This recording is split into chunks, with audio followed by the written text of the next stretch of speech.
Hello, this is teddygaming. Welcome back to another review on the Teenage Mutant Ninja Turtles, the 2003 TMNT comics, sort of adaptation, sort of not. So yeah, okay, so this is a new series we're going to be covering for the next 7 days or something like that, because this series only lasted 7 issues, sadly, and this one is a pretty interesting one in terms of how they tell the stories for the first 2 issues before they go in a new direction where they do make their own stories. But I would have to say that for the most part, I do really enjoy the approach that they take to this series compared to like the Archie comics. And like with the Archie comics, it was just basically like retelling the episodes from the 90s, which is not a bad idea because like that show made a lot of money. Why wouldn't you want to capitalize on that and just like reuse the story? So, you know, I've got nothing against it, but at the same time, it wasn't giving us anything new.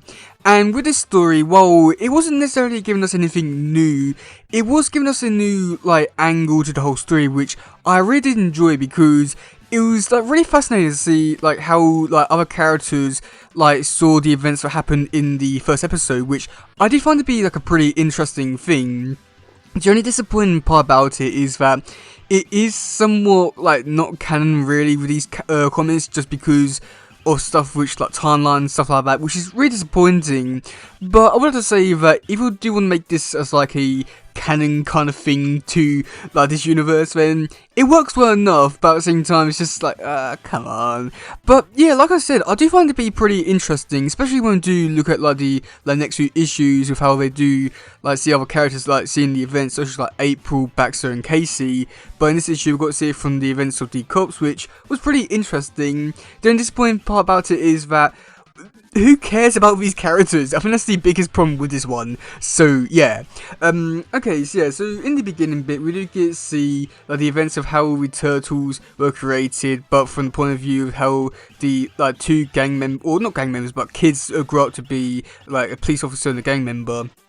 And we do get to see the whole accident take place, and there's not too much to this bit here, but it was pretty cool to see it from a different angle compared to how we normally get to see it, where it's just a blind man walking across the street and a person walks out trying to save him, all that. So that was pretty cool. So that's when we do cut over to basically like 15 years later, and in that bit here we do get to see the events of what happened on that first day, the mouse attack, and we do get to see the police officer.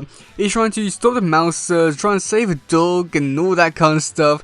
And I must admit, I do find this like really annoying bit here because like in this bit it takes place during the day, and then I know that it takes place like the whole thing like overnight and all that kind of stuff, but at the same time in the episode it was more or less took place overnight. Why is it taking place during the day?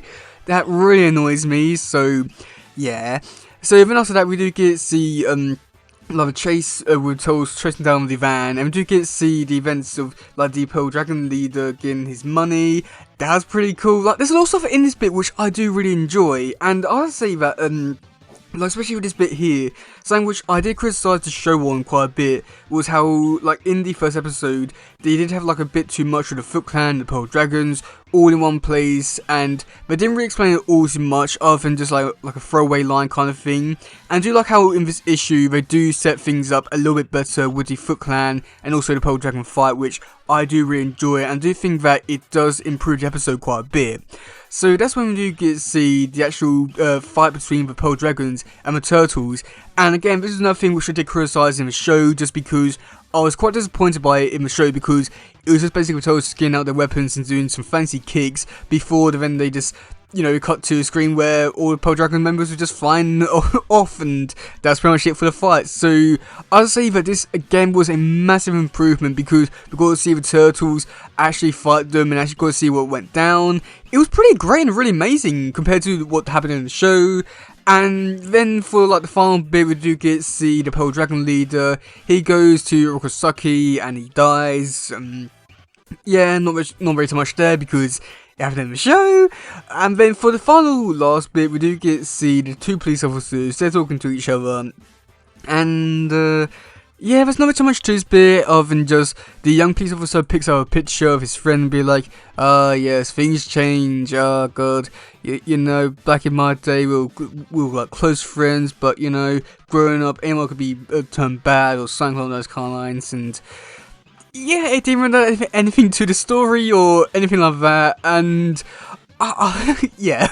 So yeah, overall this issue, like I said at the beginning, I do enjoy this like new perspective on this, on like the events that happened in the first episode, and I find it to be rather interesting, and also seeing it from their like point of view, it does make for a pretty interesting story, seeing how it all played out, and also not to mention giving us new context and new scenes to certain scenes in the episode, which like really improved upon, such as like the like meeting with the Pearl Dragons on the foot, that got expanded upon, actually made more sense now.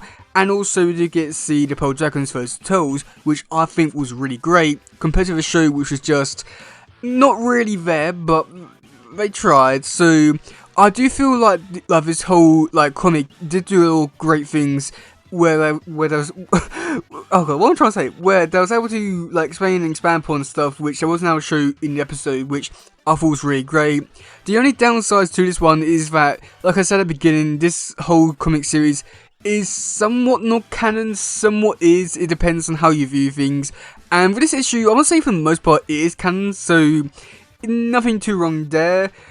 No really bad thing which I really didn't like as well, like I already mentioned, is how they get at the beginning where we do get to see the police officer chasing down the mouser. That was during the day. That annoyed me quite a bit, just because the episode takes place throughout the night, but it didn't in this issue. Ah, god. So yeah, and then even for the art style, so this artist, which has only done these Toll comics and hasn't gone on to anything else, which is really unfortunate, because I really did enjoy this art style, and it was a really nice change. And I have to say, for like when you look at the show and how they do the art style there, it is like really nice to see how they do the art style there. It's really nice, and I feel like it's something which I got like accustomed to for watching the show over the years. But I say, if looking at it like this way, in a very angular way, I want to say, with all the angles and the turtles, it does seem very stylized in a very different way compared to the actual show itself, which is kind of cool, but at the same time it's a little bit off-putting, I want to say, because you can see like all the characters and who they're supposed to be, but at the same time you can just tell like there's something off, and it's a little bit annoying. Even with the colours themselves, like they have more shading, more colours. It just doesn't really feel too much like a show, but at the same time it does. It's hard to really explain it. It's just, it feels almost like the show, but at the same time you notice all the differences, but yet you still like it because it is more or less part of the show. So yay, I want to say. So that's kind of cool, and I mean, oh god, where's my throat now? But yeah, I mean, I definitely would like to see this artist come back and do some more Toll stuff, whether that be like more Trust and Free stuff, or even stuff in the IW universe. I feel like this artist has so much potential, and yeah, that's it. Really gotta say, just like it's a really great comic, really great, interesting perspective on the actual episode itself. Yeah. So yeah, let me know in the comment section below, what do you think about this issue? Do you like it? Do you not? And yeah, that's it for today, guys. If it doesn't, please share, let's subscribe and all that stuff. Goodbye, yo, bye.